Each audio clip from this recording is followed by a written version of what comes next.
Malaquias, capítulo 1, e hoje especialmente nós leremos do verso 1 até o verso de número 5.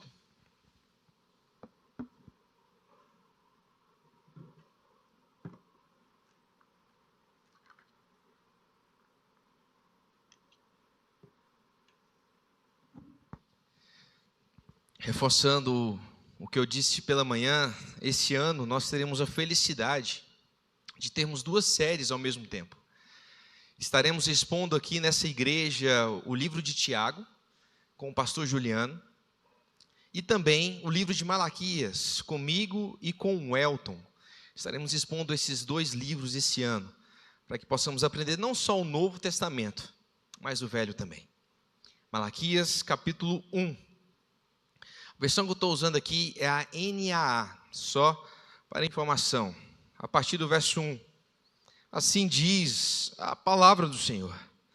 A sentença pronunciada pelo Senhor contra Israel por meio de Malaquias. O amor do Senhor por Jacó.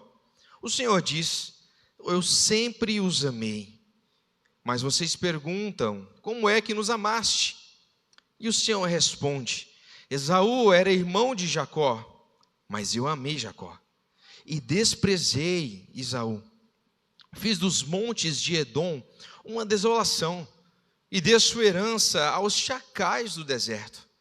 Se Edom disser: fomos destruídos, mas vamos reconstruir o que está em ruínas, o Senhor dos exércitos responderá: eles podem até reconstruir, mas eu vou derrubar outra vez.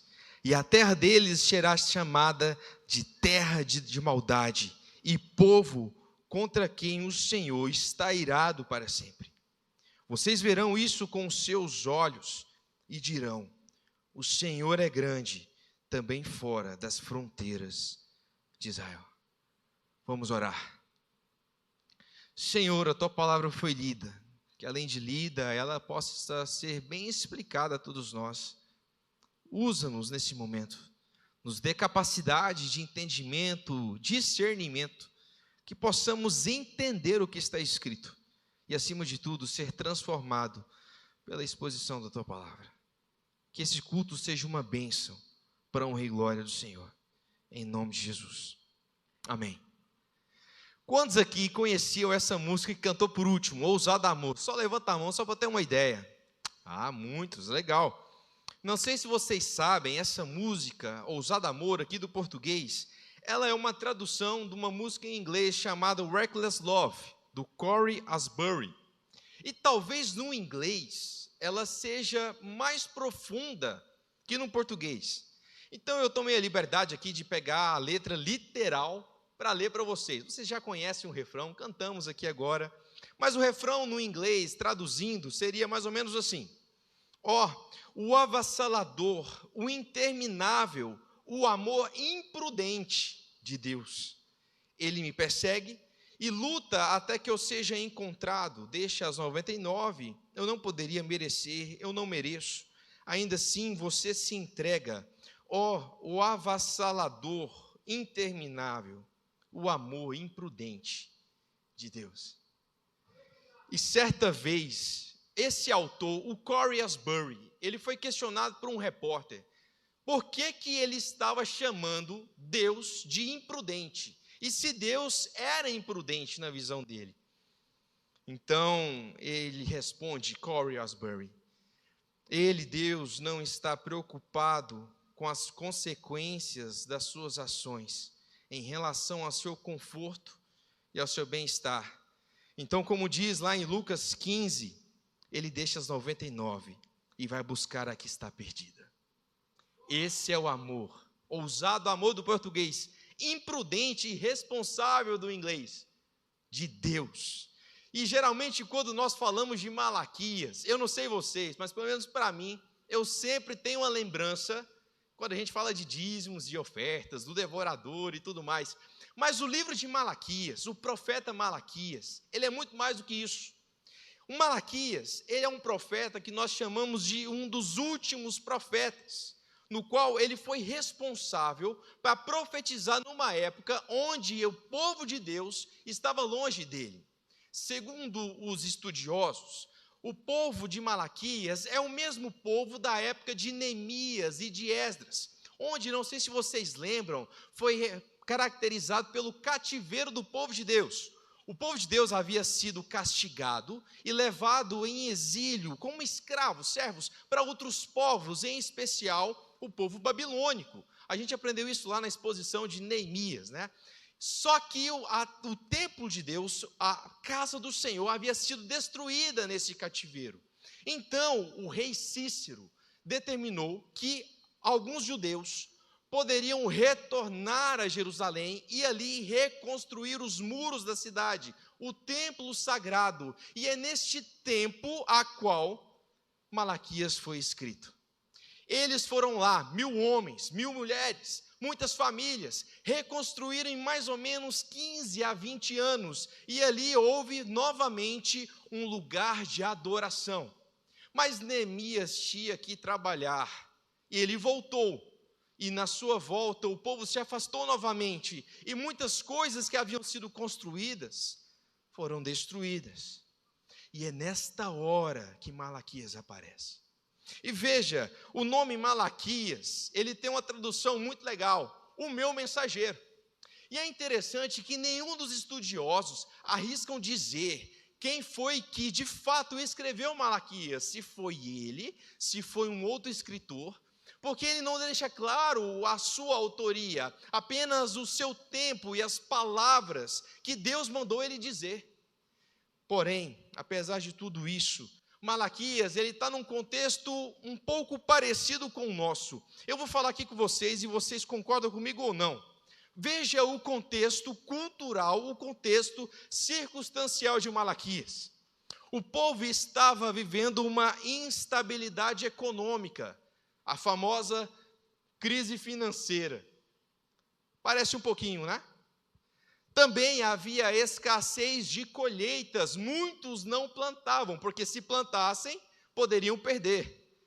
Um pouquinho parecido com o nosso, tem alguns que nem querem mais plantar o safrinha. Enfim, havia casamentos mistos de cristãos, ou melhor, de judeus com povos pagãos. Parece que na igreja isso ainda acontece, mas também havia contaminação do sacerdócio. O que seria isso? Os sacerdotes estavam sendo corrompidos. Eles começaram a pregar coisas que afagavam o ego das pessoas, e não aquilo que Deus queria que eles pregassem: corrupção. Mas também, não só isso, havia a opressão dos pobres. Os pobres sofriam mais, porque como havia crise financeira, os impostos aumentaram. Está pegando, está parecendo um pouquinho com a gente, não é? Mas o pior problema é que Judá, o povo de Israel, apesar de ir à igreja, ao templo reconstruído, estava longe do Senhor. E nessa longura, o próprio povo de Deus começou a questionar se de fato Deus lembrava deles, se de fato Deus os amava. Então aparece o profeta Malaquias, usado pelo Senhor, para nos lembrar sobre o impressionante amor de Deus. Vamos lá? Posso ouvir um amém? Voltemos ao verso de número 1. A sentença pronunciada pelo Senhor contra Israel, por meio de Malaquias, o amor do Senhor por Jacó. É impressionante a forma como esse profeta começa a sua profecia. Ele diz que a sua profecia nada mais é do que uma sentença. E uma sentença, ela vem após um julgamento de um juiz. Ou seja, a mensagem de Malaquias não era uma mensagem de apenas consolo, não era apenas uma mensagem de informação, era de fato uma mensagem de juízo do próprio Deus com o povo dele. E o impressionante é que o povo de Deus sabia quem Deus era, porque esse Deus que havia reconstruído o templo, esse Deus que havia retirado eles do cativeiro babilônico, havia punido os seus inimigos, e eles se alegravam com essa punição. Afinal, os seus inimigos foram destruídos por Deus. Porém, antes de Deus punir esses inimigos, ele precisava ensinar o seu povo. E por essa razão, ele começa a julgá-lo. E é interessante que antes de purificar a nação, antes de purificar aquela região, Deus precisava purificar o povo de Israel, o povo que ele escolheu, o povo a qual ele chamou de dele. Então, por isso, o profeta começa dizendo: essa sentença vem do Senhor, não vem de mim, não vem dos outros, vem de Deus. Eu, Malaquias, como diz o seu nome, sou apenas um mensageiro de uma mensagem que não vem de mim, vem do Senhor. Então eu não falo por mim, eu falo por Ele, e Ele assim diz: eu amo vocês.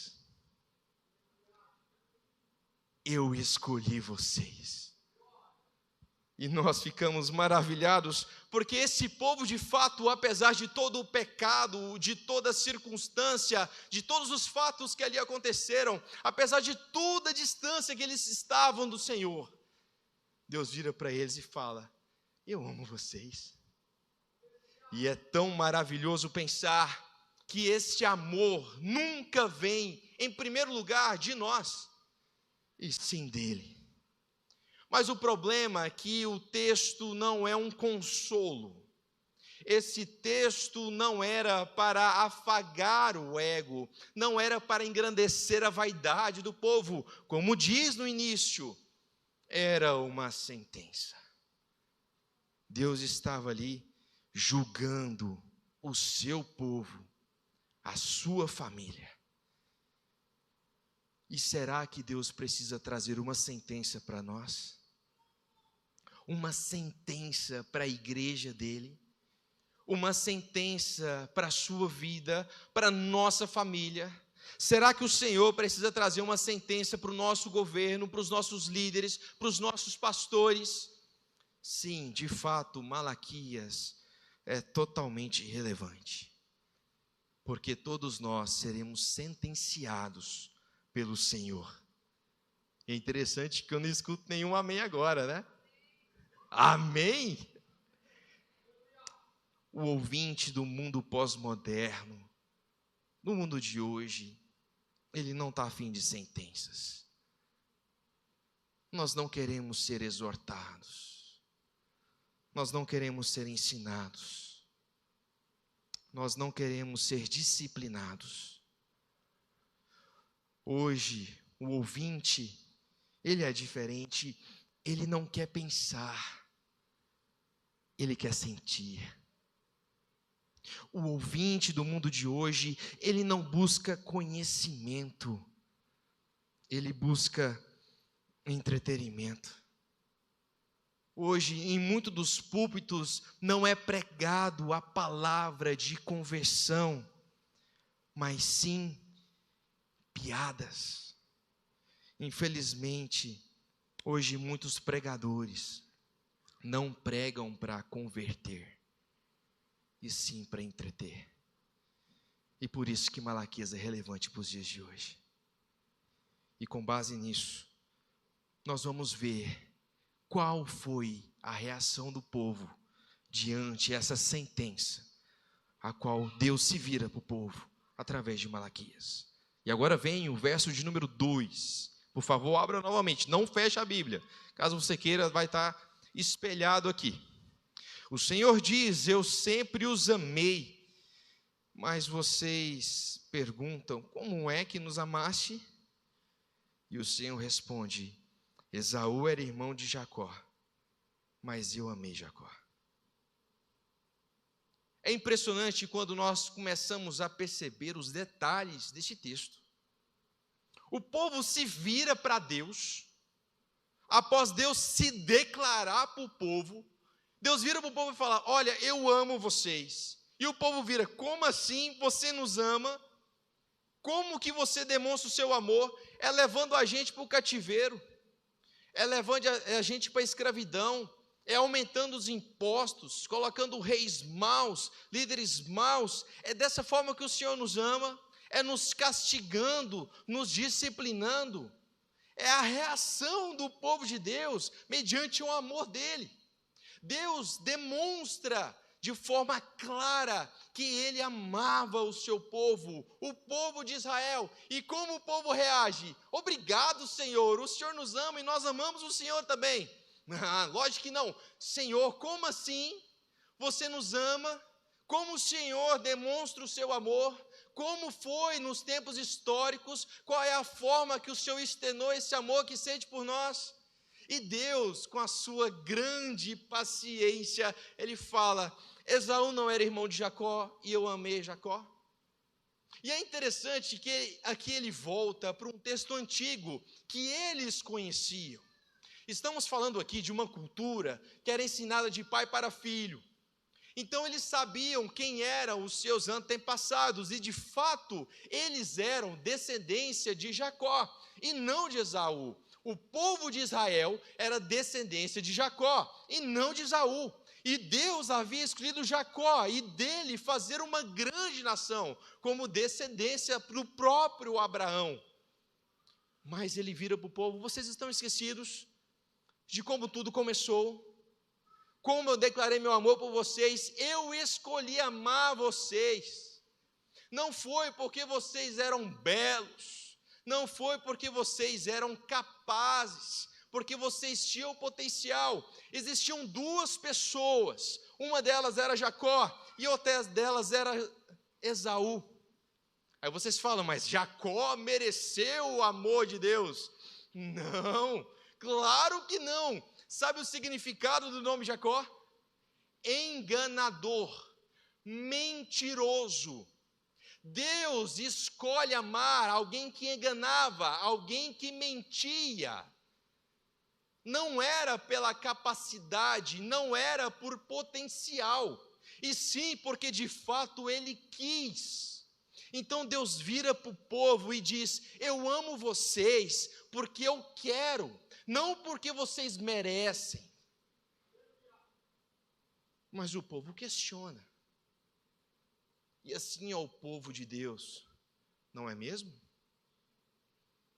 Nós somos questionadores. Gostamos de reclamar. Gostamos de questionar. Achamos que merecemos. Mas a única coisa que merecemos é o inferno. E Deus sabia disso.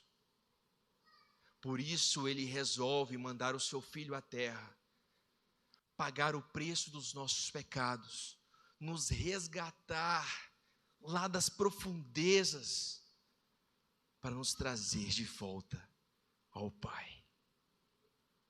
Porque se dependesse de nós, estaremos lá, mas nunca dependeu. Esse é o impressionante amor de Deus. Apesar de toda a nossa insensibilidade, porque nós somos insensíveis.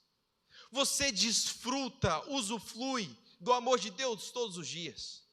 Você tem um sol todos os dias, você tem uma noite todos os dias, você tem onde dormir, você tem o que comer, uma igreja para frequentar, você tem bons amigos, você tem bom emprego, você vive bem, e apesar das dificuldades, você tem vida, e vida em abundância. Temos razões ímpares para agradecer, sermos gratos, amar a esse Deus, mas o que fazemos? Somos insensíveis. Não sabemos valorizar, e a situação não pode apertar, não é mesmo? Porque se apertar, começamos a reclamar, e não reclamamos com um ou com dois, mas sim reclamamos contra o próprio Deus. Assim somos nós, insensíveis. E a insensibilidade, ela produz em nós a dúvida. A insensibilidade, ela produz em nós a impiedade. A insensibilidade produz em nós um relaxamento moral. E era o que acontecia com o povo do tempo de Malaquias. Apesar de Deus manifestar, externar o seu amor ao povo, permitir que muitas coisas acontecessem, levantasse um profeta à boca do Senhor para exortar e trazer o povo de volta. O povo ainda era insensível, não queria escutar e começou a indagar, a duvidar, a questionar, porque além da insensibilidade, eles tinham a ingratidão. Será mesmo que o Senhor tem nos amado? Como que o Senhor tem nos amado? Esse tipo de amor não queremos. A forma como o Senhor faz não é do nosso agrado. E assim eram as respostas que o próprio Deus escutava, mediante a sua declaração de amor. Mas o nosso Deus é um Deus paciente, é um Deus gracioso, é um Deus bom, que nos trata muito melhor do que merecemos. E apesar da indagação, do questionamento, da dúvida e até da murmuração, vem o verso de número 3. Eu desprezei Esaú e fiz dos montes de Edom uma desolação e dei a sua herança aos chacais do deserto. Se Edom disser, fomos destruídos, nós vamos reconstruir o que está em ruínas, o Senhor dos exércitos responderá, eles podem até reconstruir, mas eu vou derrubar outra vez, e a terra deles será chamada terra de maldade, povo a quem o Senhor está irado para todo sempre. Deus não só demonstra o seu amor ao seu povo, como também externa a sua reprovação a quem não pertence a ele. E sim, de fato, ele exemplifica o seu amor, a sua escolha, a história de Esaú e Jacó. Vamos lembrar da história? A história nos diz que existiam dois irmãos, Esaú e Jacó. O filho mais velho tinha a bênção da primogenitura. E o que seria isso? Seria a bênção de assumir todos os bens, todas as posses e todas as responsabilidades do seu pai. E isso envolvia não só os seus irmãos, como a sua mãe, e na sua ausência, quando o pai fosse a falecer. O pai dos dois está prestes a morrer. Ele tinha que dar a bênção a Esaú. Mas o que acontece? Jacó, como o seu próprio nome já diz, ele arma um plano. Esaú era um caçador, um homem do mato, que gostava ali de viver com as suas aventuras, caçando o que comer e dando para todo mundo aquilo que ele conseguia. E após uma dessas aventuras, Jacó faz ali um grande prato, talvez ali ajudado pela sua mãe, que o ajudou no plano. E assim, ele fala para Esaú, Esaú, você está com fominha? Você quer comer um pedacinho? Esaú, é claro que eu quero, estou com fome, estava caçando, estava trabalhando, eu preciso comer. Ah, mas só dou esse prato, só dou um pedacinho, se você me der a sua bênção, a primogenitura. E ele fala, está feito. E assim o fez. Então, ele junto com a sua mãe, coloca ali algumas coisas que fizessem parecer que o seu irmão era muito peludo. E o seu pai já não enxergava muito bem. Então, como ele não enxergava, colocando ali uma roupa diferente, ele chega ao pai e fala, pai, eu vim receber a minha bênção, fingindo que era Esaú. E ao chegar, o seu pai dá a bênção. E essa bênção poderia ser dada apenas uma vez. E assim ele ganhou. Ao tomar conhecimento, Esaú, do que aconteceu, ele fica irado. Então resolve armar um plano para acabar com o seu irmão, ao ponto de seu irmão ficar sabendo e fugir com medo de algo de ruim acontecer com ele. E assim é a história de Esaú e Jacó. Mas antes dessa história, não os fins justificando os meios, antes dos dois nascerem, Deus já havia escolhido Jacó e reprovado Esaú. E sim, não estou aqui para, junto com vocês, questionar as decisões de Deus. Isso não cabe a nós, não cabe à criatura questionar o Criador, e sim aceitar. As coisas são dele, é tudo dele. O patrão que manda, o funcionário obedece. E é assim que funciona o mundo. O filho não manda no pai, o pai que manda no filho. E assim Deus o fez, antes de tudo acontecer. Deus já havia escolhido Jacó. Mas não porque ele era bom, sabemos, de bom ele não tinha nada, é um sem vergonha. Mas porque assim Deus quis. Mas por que Deus rejeitou Esaú? Esaú não valorizava as coisas do Senhor. Esaú não deu o devido valor à sua bênção. Esaú não valorizou a tradição vinda do próprio Deus. Ele não acreditou, não teve fé naquilo que ele aprendeu do seu pai, que foi ensinado pelo seu avô, sobre a bênção ser passada de geração a geração. Não, ele não acreditou. Ele simplesmente preferiu outras coisas. Esaú não só teve falta de fé, mas também ele era impuro. Se você for ler depois da história, vai perceber que ele praticou vários atos de impureza, teve várias mulheres, foi se misturar com outros povos pagãos que adoravam outros deuses. Ele cedeu até mesmo não só o questionamento, mas veio o fato de abandonar a fé em Deus. E não somente isso, apesar de na história lá na frente, Esaú e Jacó fazem um bom, belo pacto de paz. Esaú não soube ensinar a sua descendência a tratar bem a descendência de Jacó.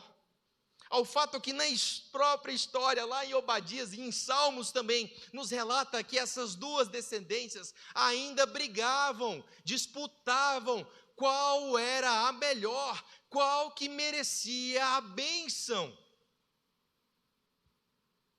Ele não soube não só lidar com o seu pecado, como também não soube ensinar os seus filhos e os filhos dos seus filhos a serem restaurados por Deus. E sim, de fato, não é somente culpa dele, mas sim, ele havia sido reprovado por Deus. E aonde chegaremos? Chegaremos a algumas semelhanças que nós temos. Muitas vezes nós somos semelhantes a Esaú. Quantas vezes você ouviu bênçãos de Deus para a sua vida e você simplesmente desprezou? Quantas vezes você já ouviu falar de Jesus e você rejeitou? Quantas vezes você já ouviu falar de céu e inferno e você continua escolhendo o inferno? Quantas vezes você ouviu falar de santidade e pecado e você continua vivendo em pecado? Quantas vezes você escolhe, ao invés de fazer o certo, fazer o errado, porque é o mais agradável aos olhos? Quantas vezes você coloca as coisas de Deus em segundo plano? Quantas vezes você se dedica mais às outras coisas do que às coisas do Senhor? Quantas vezes você deixa de vir à igreja para ficar descansando em casa? Quantas vezes você deixa de estudar a Bíblia para assistir um filme? Quantas vezes você coloca as coisas de Deus em último lugar e as coisas deste mundo em primeiro? Quantas vezes eu e você nos parecemos com Esaú? Quantas vezes nós negociamos as bênçãos de Deus pelas bênçãos deste mundo? Quantas e quantas vezes? Quantas vezes cedemos ao enganador deste século, achando que as coisas que Ele tem a nos oferecer são mais agradáveis que as coisas de Deus. Quantas vezes?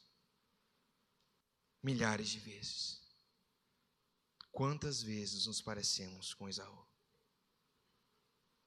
O povo do Senhor estava se parecendo com Esaú, apesar de ser descendência de Jacó. Mas o que acontece? O que acontece? Apesar de todo o erro, apesar de toda a falha, apesar de toda a desobediência, apesar de todo o pecado, apesar de todo o distanciamento, Deus se vira para eles e fala: eu amo vocês. Eu sempre amei vocês. Eu tenho amado vocês. E continuarei amando através do meu Filho Jesus. Até que um dia Ele venha nos buscar. E continuaremos sendo amados lá no céu. E quantas vezes nós esquecemos disso? Por favor, abaixe sua cabeça. A equipe de louvor vai vir aqui à frente tocar essa música mais uma vez. E eu gostaria que, sinceramente, você tivesse seu tempo com Deus e pensasse o quanto você tem amado a Ele e o quanto que Ele te amou. Faça dessa música a sua oração. E depois terminamos o nosso culto.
Mantenha-se em oração.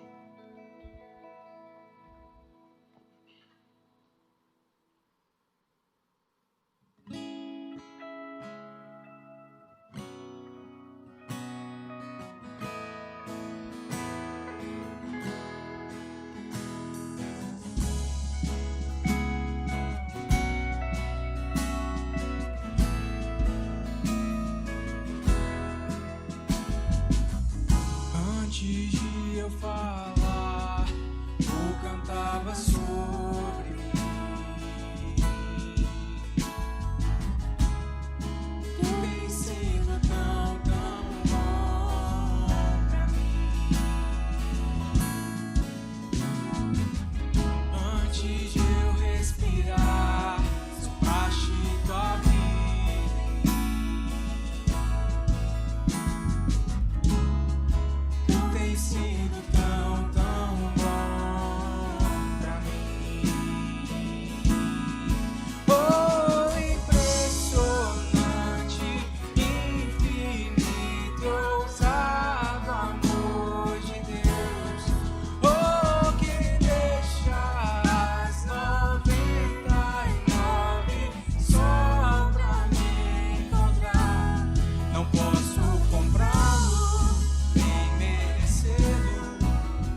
favor, fique de pé, vamos cantar junto.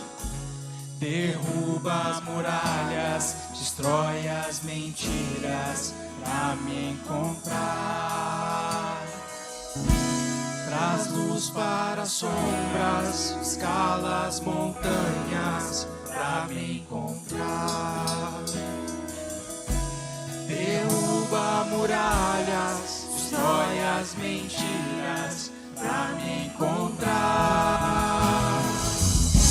Traz luz para as sombras, escala as montanhas pra me encontrar. Derruba as muralhas, destrói as mentiras pra me encontrar. Mais uma vez. Traz luz para as sombras, escala as montanhas pra me encontrar. Derruba muralhas, destrói as mentiras pra me encontrar. Oh, impressionante, infinito, ousado amor de Deus. Oh, que deixa as 99 só pra me encontrar. Não posso comprá-lo, nem merecê-lo, mesmo assim se entregou. Oh, impressionante, infinito, ousado amor de Deus. Terminando, irmãos, temos algumas implicações para as nossas vidas. Somos desafiados, assim como o povo de Malaquias, a escolher a qual tipo de sentença nós queremos relacionados a Deus. Nós queremos ouvir uma sentença do Senhor de glória, de graça, de amor, ou optamos pelo peso da sua ira, da sua justiça? Que tipo de sentença iremos ouvir do Senhor quando nós nos encontrarmos com Ele? Porque Ele um dia voltará e julgará tanto os vivos quanto os mortos. E qual sentença você ouvirá de Jesus? Qual sentença? Uma sentença de amor ou uma sentença de justiça? Parafraseando o tio Ben do Homem-Aranha, somos privilegiados, e com grandes privilégios vem grandes responsabilidades. Como povo de Deus, somos privilegiados porque nós ganhamos o amor dele, a sua graça, o seu perdão, e não merecemos. Somos privilegiados porque os outros povos possuem apenas a justiça, a ira do Senhor, mas a ira a qual pertencia a nós, o próprio Cristo colocou sobre ele, e hoje, antes que eram inimigos, somos amigos de Deus, somos privilegiados, isso é o Evangelho. Antes éramos inimigos, agora somos parte. Antes éramos enganadores, agora somos filhos. É impressionante o amor de Deus, avassalador, e para alguns até imprudente, porque nunca teve relacionado a nós, sempre a Ele. Amém? Sempre dependeu dEle. Então pare de depender de você. Pare de buscar nas pessoas aquilo que somente Deus pode te dar, o amor verdadeiro. Pare de buscar nas coisas a alegria que somente Jesus pode te oferecer. Pare de buscar nas coisas criadas aquilo que somente o Criador pode te dar. Esta é a mensagem de Malaquias para nós. É Deus virando para seu povo e dizendo: eu sempre amei vocês. Deus ama vocês, não porque vocês são bons, mas porque Jesus é bom e Jesus habita naqueles que acreditam nele. Vocês acreditam em Jesus? Vocês entregaram as suas vidas a Jesus? Vocês se arrependeram dos seus pecados? Já fomos convidados para o céu, mas ainda não chegamos lá. E até chegar lá, precisamos depender desse impressionante amor de Deus. Que paramos, a partir de agora, de ser ingratos, insensíveis, e passamos a ser sensíveis e gratos àquilo que Deus nos dá diariamente, a sua graça, de graça, porque sempre foi. Que Deus te abençoe, que a graça do Senhor Jesus, o amor de Deus, o Pai, e a comunhão, a consolação do Santo Espírito do Senhor esteja com você e até que Ele volte. Amém. Uma boa semana.